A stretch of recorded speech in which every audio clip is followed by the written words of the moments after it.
She stood at the edge of the deck looking out at the lake. The evening light caught in her hair, turning everything gold and soft. I was sitting at the wooden table behind her, coffee gone cold in my hands. She'd been quiet for a long time. Then she turned around, and her voice was steady but careful. I didn't come here looking for romance. I don't know why I said what I said next. Maybe because I'd spent the last month learning the way she took her coffee, the sound of her laugh when she forgot to be careful, the way she looked at the water like it was the only thing that made sense anymore. Can I stay anyway? She blinked. Her hands gripped the railing behind her. For a second, I thought I'd said the wrong thing, but she didn't leave. She just stood there, and the silence between us felt like something breaking open. I didn't know then what it had cost her to come here. I didn't know about the calls she ignored, the life she'd walked away from, the version of herself she was trying to bury. But I'm getting ahead of myself. Let me start from the beginning. I've lived alone at the lake for 3 years now. The cabin belonged to my grandfather. He left it to me when he passed, and I didn't know what else to do with my life, so I moved in. It's small, 2 bedrooms, a kitchen that smells like pine and old coffee, a deck that faces the water. The lake stretches out for miles, surrounded by trees and hills that turn purple at dusk. I work as a fishing guide during the season, and the rest of the time I do maintenance. Fix boats, repair docks, winterize cabins for people who only come up here in the summer. It's simple work, quiet work, the kind that doesn't ask much of you except that you show up and do it. My days look the same. I wake up before the sun, make coffee in the old percolator on the stove, and sit on the deck while the world wakes up around me. The water is still in the mornings like glass. Birds start calling. Sometimes a loon. The air smells clean. I'll work until mid-afternoon, hauling gear, sanding down a hull, replacing rotted boards on someone's dock. Then I come home, shower, make something simple for dinner. Pasta, eggs, a sandwich. I eat alone at the table by the window, looking out at the lake. I used to go into town more. There's a bar where the locals gather, a diner that serves breakfast all day. I'd show up, nurse a beer, talk to whoever was around. But after a while I realized I was only going because I thought I was supposed to, because being alone felt like something I should fix. So I stopped going. It's not that I'm unhappy. I'm not. I've just accepted that my life is small now, and there's a kind of peace in that. No one expects anything from me. No one's disappointed when I don't call. I don't have to explain myself. I stopped trying to date a long time ago. The last woman I went out with told me I was too quiet, which I guess was her way of saying I didn't talk enough about myself or ask the right questions. Maybe she was right. I didn't try again after that. The cabin is enough. The lake is enough. The work is enough. Or at least that's what I told myself. Most evenings I sit on the deck with a book I'm not really reading and watch the light change. The sun sinks behind the hills, and the sky goes orange, then pink, then dark blue. The water turns black. The stars come out. I don't feel lonely exactly. I feel quiet, like the sound's been turned down on everything and I'm okay with it. I'd convinced myself I didn't need anyone, and then she showed up. Before I tell you what happened next, do me a favor. Drop a comment and let me know where you're listening from. I love hearing from you all. And if you're finding this worthwhile, hit that like button and subscribe. It really helps me keep bringing you these stories. Now let me tell you how everything changed. She showed up on a Thursday afternoon in late September. I was on the deck organizing fishing gear when I heard a car coming up the gravel road. That alone was unusual. The only other cabin within a half-mile is the one next to mine, and it had been empty all summer. The owners lived downstate and rarely came up anymore. The car pulled into the driveway next door, a small SUV packed with bags in the back seat. The door opened and she stepped out. I didn't recognize her at first. She stood there for a moment, hands on her hips, looking at the cabin like she was trying to decide if she'd made a mistake. Dark hair pulled back, jeans, a sweater that looked too big for her. Tired. That was the first thing I noticed. She looked tired in a way that sleep doesn't fix. Then she turned and saw me watching. "Hey," she called over. "Sorry, do you live here?" "Yeah," I said, setting down the tackle box. "Year-round." She walked toward the property line, and that's when it clicked. I knew her, not well, but enough. We'd gone to the same high school, different grades. Sarah. I remembered her as the girl who was always in the advanced classes, always busy with something. We'd never really talked. "I rented the place for a month," she said, gesturing at the cabin. Through one of those vacation sites. The listing said the water pump works, but... She paused, glancing back at the cabin. I can't get any water pressure. I can take a look, I said. She hesitated, like she wasn't sure if she should accept, then nodded. I'd appreciate that. I grabbed my toolbox and followed her over. The cabin was musty inside, furniture covered with sheets. I checked the pump in the utility closet, airlock in the line, simple fix. Took me maybe 20 minutes to bleed it and get everything running again. When I came back out, she was standing in the kitchen, staring out the window at the lake. Should be good now, I said. Thank you. She turned, and for the first time I saw her face in better light. There were shadows under her eyes. Her hands were shaking just slightly. I'm Sarah, by the way. I think we went to school together. I remember, I said. I'm Jake. She nodded, then looked away.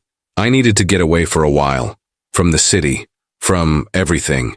She said it like a confession, like she wasn't sure she should be telling me. This place was available and I just left. I didn't know what to say to that, so I just nodded. I'm not really looking for company, she added quickly. I just needed somewhere quiet. I understand, I said. And I did. I knew what it was like to need the world to get smaller for a while. She walked me to the door, and I could feel her wanting to say something else. Finally, she did.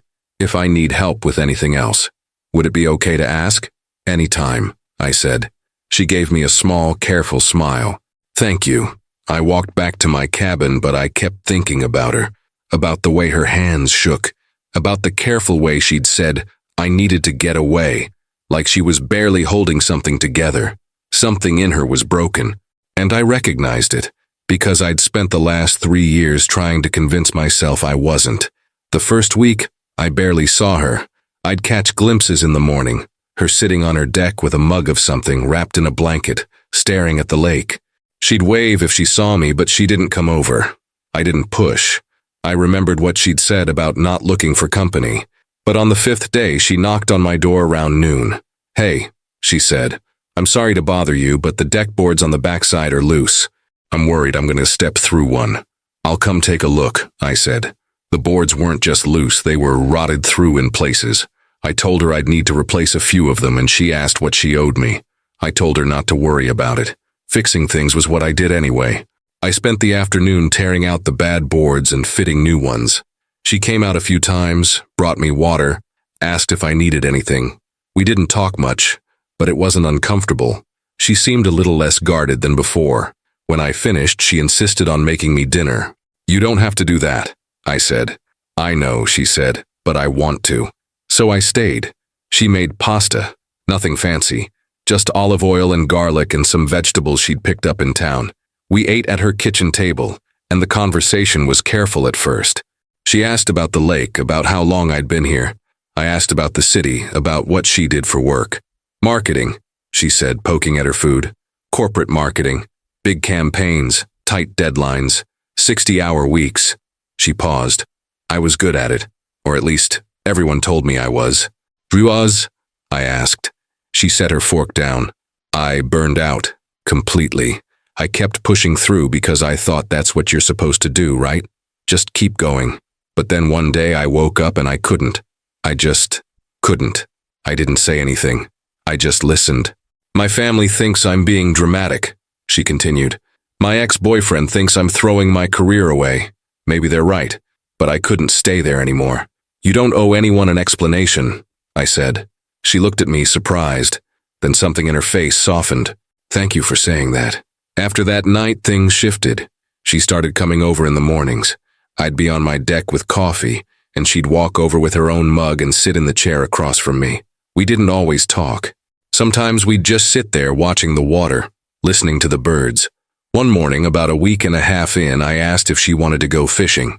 She looked uncertain. I've never been. That's okay, I said. It's mostly just sitting in a boat. She laughed, a real laugh, the first I'd heard from her. All right, why not? We went out that afternoon.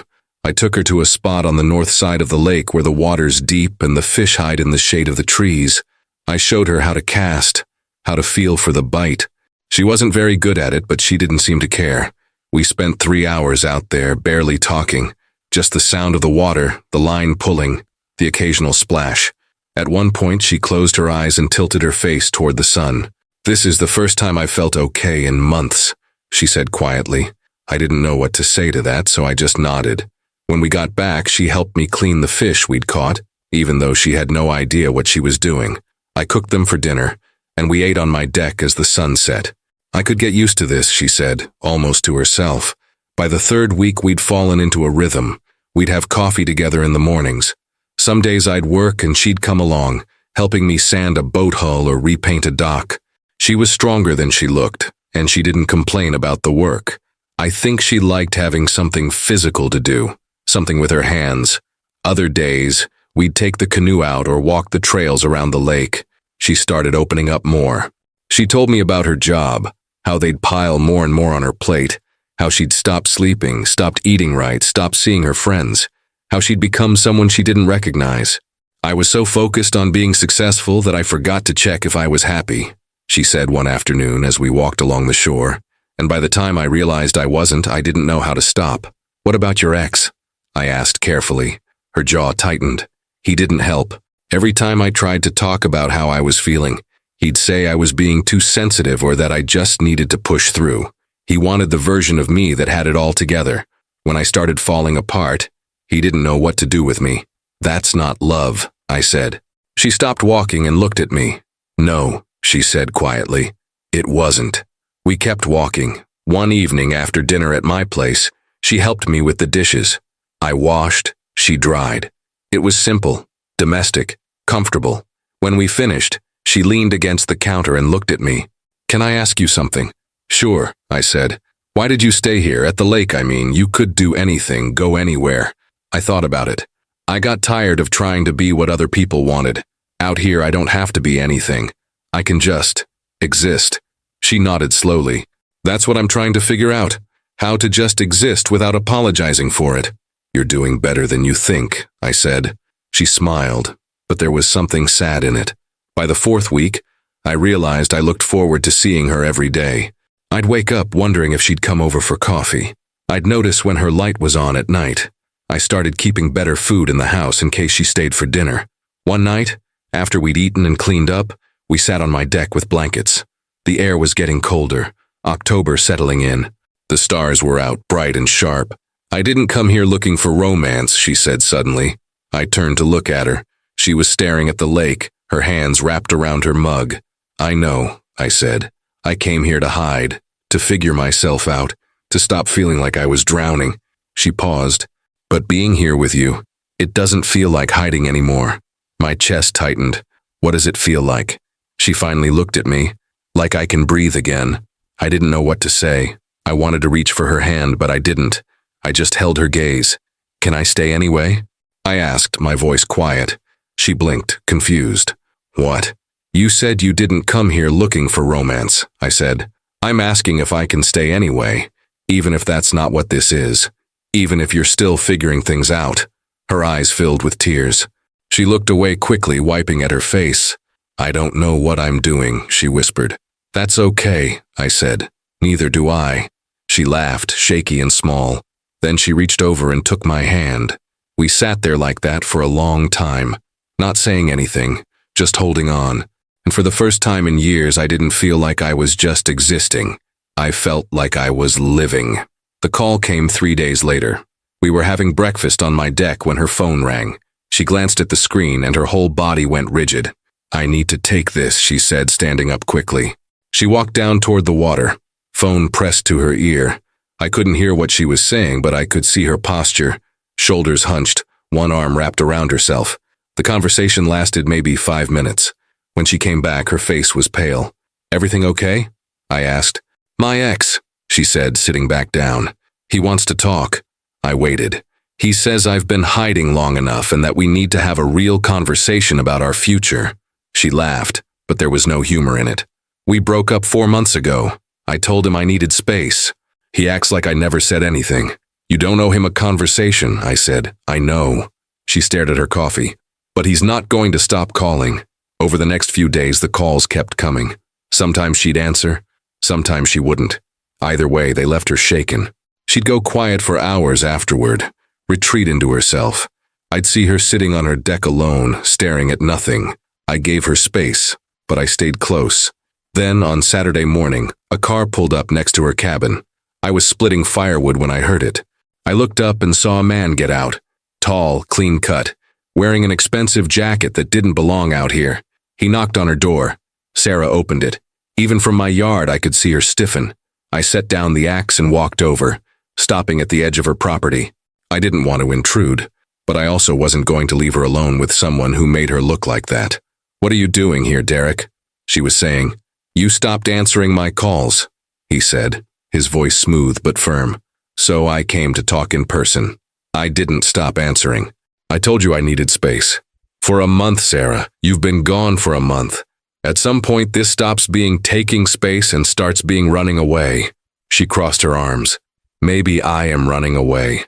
Maybe that's what I needed to do." "From what? From me? From your career?" He gestured around at the lake, dismissive. "You're hiding out here like nothing else matters. Your boss has been calling me, asking when you're coming back. Your mom is worried sick." "My mom is fine," Sarah cut him off. "And my boss can find someone else." Derek's jaw tightened. "You're throwing everything away. Everything we built." "We didn't build anything," she said, her voice shaking. "You built a version of me that fit into your life. And when I couldn't be that person anymore, you didn't want to deal with it. That's not fair, isn't it?" That's when he noticed me standing there. "Who's this?" Derek asked, his tone shifting. "A friend," Sarah said quickly. Derek looked me up and down, and I could see the judgment in his eyes. The flannel shirt, the work boots, the cabin. I was everything he wasn't. "Right," he said. "A friend." "You should go," Sarah said. "I'm not leaving until we talk about this."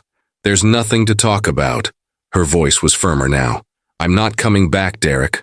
Not to the job, not to you. I'm done." His expression hardened. "You're making a mistake." "Maybe," she said. "But it's my mistake to make." For a moment I thought he was going to push harder, but then he looked at me again and something in his face changed. He knew he'd lost. "Fine," he said coldly, "but don't come crying to me when you realize you gave up everything for nothing." He got in his car and left. Sarah stood there shaking, her arms still crossed. I walked over slowly. "You okay?" I asked. She nodded, but tears were streaming down her face. "I don't know. I don't know if I did the right thing." "You stood up for yourself," I said. "That's always the right thing." She wiped her eyes. "What if he's right? What if I am just running away? Then you're running towards something better." She looked at me, her expression torn between hope and fear. But Derek's visit wasn't the end of it. Over the next week, the pressure kept building. Her mom called, trying to convince her to come home. "You can't just abandon your life, Sarah. What are you going to do, live in the woods forever?" Her younger sister called too, saying everyone was worried. "People are asking about you. They think something's wrong." Even some of her old co-workers reached out, sending messages about how much the team missed her, how the new person couldn't fill her shoes. Every message, every call, chipped away at her a little more. She started pulling away from me. Not completely, but enough that I noticed. She'd cancel plans, say she needed to be alone. She stopped coming over for coffee in the mornings. When I'd see her, she looked exhausted, like she wasn't sleeping. One afternoon, I found her sitting on the dock, her knees pulled up to her chest. I sat down next to her, not saying anything at first. "They all think I'm crazy," she said finally. "Running away from a good job, a stable relationship, a life that made sense. What do you think?" I asked. She was quiet for a long time. "I think I was drowning in that life. But I don't know if this one is real either. Maybe I'm just hiding." "You're not hiding," I said. "You're healing." "What's the difference?" "Hiding is when you're afraid to face things. Healing is when you finally give yourself permission to stop carrying them." She looked at me, her eyes red. "What if I'm not strong enough?" "You are," I said. "You've already proven that." But I could see the doubt settling in. The outside world was pulling at her, telling her she'd made a mistake, and a part of her was starting to believe it. That night, she didn't come over for dinner. I sat on my deck alone, watching the lights in her cabin, wondering if she was going to leave, wondering if I'd been wrong to let myself care. She knocked on my door just after midnight. I'd been lying in bed, staring at the ceiling, unable to sleep. When I heard the knock, soft and hesitant, I knew it was her. I opened the door. She was standing there in sweatpants and an oversized sweater, her hair loose around her shoulders. Her eyes were swollen, like she'd been crying for hours. "Can I come in?" she asked, her voice barely above a whisper. "Of course."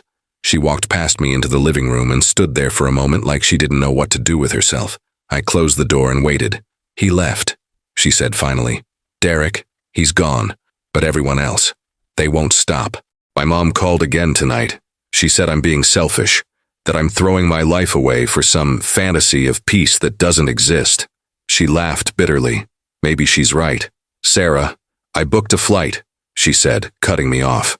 "For Monday, back to the city." The words hit me like cold water. I felt my chest tighten, but I kept my face neutral.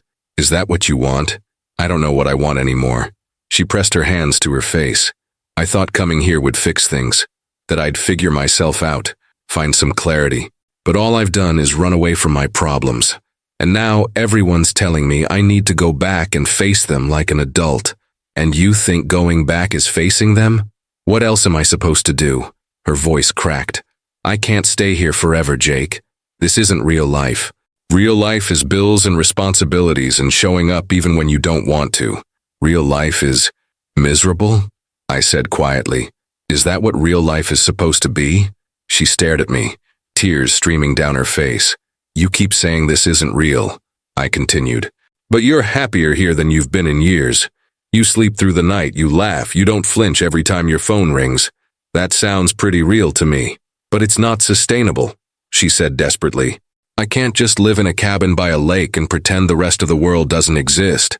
I'm not asking you to pretend anything doesn't exist. I'm asking you to stop letting other people decide what your life should look like."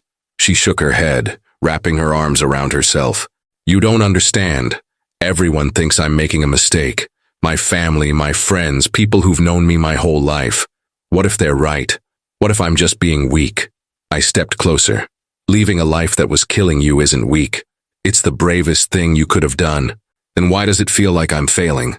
"Because they're making you feel that way," I said. "Because it's easier for them if you go back to being the person they're comfortable with. But you don't owe them that, Sarah. You don't owe anyone a version of yourself that makes them feel better." She covered her face with her hands, her shoulders shaking. I wanted to reach for her, to pull her close, but I didn't. I just stood there, giving her space to feel whatever she needed to feel. "I'm so tired," she whispered. "I'm so tired of trying to prove that I'm okay, that I made the right choice, that I'm not broken." "You're not broken. Then why can't I do this?" She looked up at me, her face streaked with tears. "Why can't I just tell them all to leave me alone and stay here and be happy? Why does it feel impossible?" "Because you've spent your whole life believing that your worth comes from what you achieve, from how well you perform, from making other people proud." I kept my voice steady. "But your worth isn't conditional, Sarah. You don't have to earn the right to be happy." She let out a broken sob. "I don't know how to believe that." "Then let me believe it for you," I said, "until you can believe it yourself." She stared at me, her breath hitching. "What if I stay and it doesn't work out? What if I'm just delaying the inevitable?" "Then at least you tried," I said. "At least you gave yourself a chance. But going back now, when you're not ready, when you're only doing it because other people are pressuring you, that's not facing your problems. That's giving up on yourself." Her lip trembled. "I don't want to go back." "Then don't."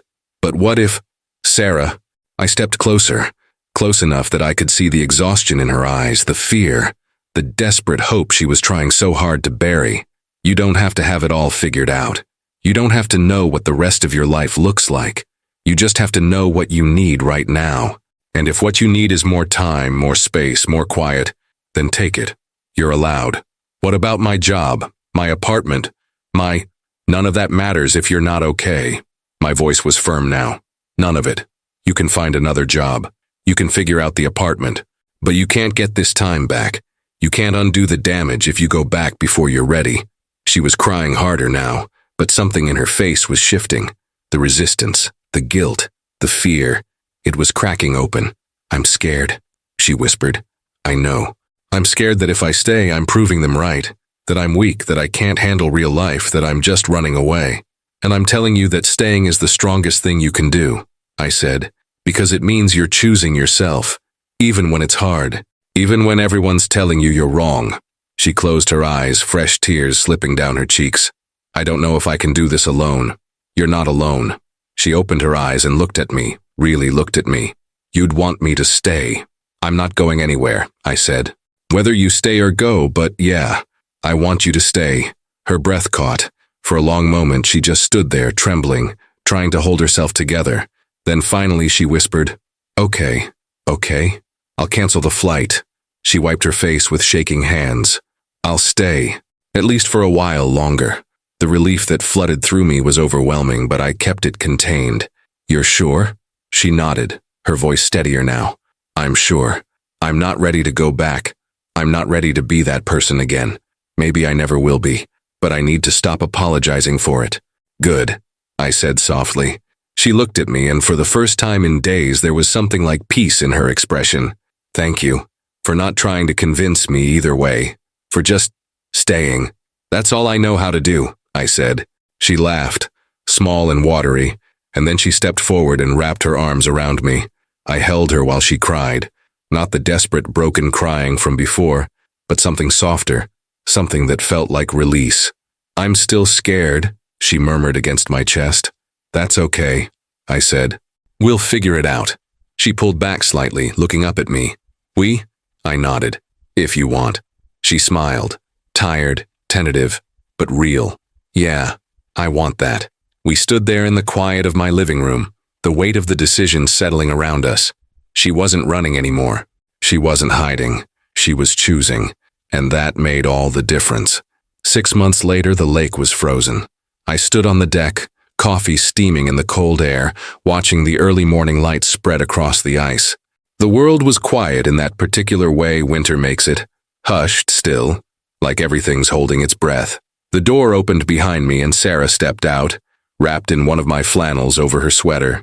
She'd stopped asking if she could borrow my clothes a few months ago. Now half my closet was hers.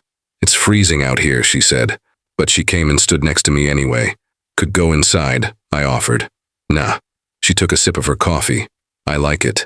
We stood there in comfortable silence, something we'd gotten good at. The quiet between us didn't feel empty anymore. It felt full. She'd canceled that flight back in October, called her mom the next day and told her, firmly but kindly, that she was staying at the lake, that she'd found a remote consulting position, part-time, her own hours, nothing like the corporate grind she'd left behind, that she was happy. Her mom hadn't understood at first. None of them had, but eventually, the calls became less urgent. Her sister visited in November and saw Sarah smiling again, really smiling, and stopped asking when she was coming home. Even her mom softened when Sarah sent pictures of the lake, of the life she was building. Derek never called again. Sarah kept the cabin next door for the first few months, but somewhere around Thanksgiving, her things started migrating over to my place. A toothbrush, some clothes, books on the nightstand. By December, she'd given up the pretense entirely. Seems silly to pay rent on a place I never sleep in, she'd said one night. You could just stay here, I'd offered, trying to sound casual. She'd smiled. Yeah, I could. And that was that. Life settled into a rhythm. Mornings were ours, coffee on the deck no matter the weather. She'd work in the afternoons while I did repairs or guided the occasional ice fishing trip. Evenings, we'd cook together, something we'd both gotten better at. She'd taught me how to make a decent stir-fry. I'd taught her how to gut a fish without flinching. We'd eat at the table by the window, talking about small things, what she was working on, what needed fixing around the property, whether we should get a dog. Sometimes we'd talk about bigger things. She'd tell me about moments when the old anxiety crept back in, when she'd wonder if she was doing enough. I'd remind her that she didn't have to prove anything, and slowly, those moments became less frequent. She started sleeping through the night. The tension in her shoulders eased. She laughed more easily. She stopped apologizing for taking up space. I think I'm happy, she said one night in January, like she was testing out the words. You think? I asked, smiling. No, she corrected, looking at me. I know. I'm happy. Now standing on the deck in February, watching the frozen lake, I thought about how much had changed. Not in big, dramatic ways, but in all the small ways that actually mattered. I need to make a run into town later, Sarah said, breaking the silence. Pick up supplies, want to come? Sure. She smiled and leaned her head against my shoulder. I wrapped an arm around her and we stood there, breathing in the cold air, watching the light change. My mom asked if we were coming to visit this spring, she said after a while. What did you tell her? That I'd think about it. She paused. Would you come? If we go? If you want me to. I do. She looked up at me. I want them to meet you. Really meet you, not just, in passing. Okay, I said. Then we'll go. She smiled, relieved, and nestled back against me. I thought about that night 6 months ago, when she'd shown up at my door ready to leave, how close I'd come to losing this, but she'd chosen to stay. Not because I'd convinced her, not because it was easy, but because she'd decided she deserved to be happy. And somewhere along the way I'd stopped just existing and started living again too. The sun cleared the trees, casting long shadows across the ice. A crow called in the distance. The coffee in my mug was going cold, but I didn't care. I love you, Sarah said quietly, almost like she was saying it to the lake, to the morning, to the world. But I heard her. I love you too, I said. She squeezed my hand. We stayed there a while longer, just the two of us in the frozen lake and the life we were building. Simple, quiet, and completely ours. It wasn't the kind of love that made sense on paper. It wasn't grand or dramatic or the stuff movies are made of, but it was real, and it was enough.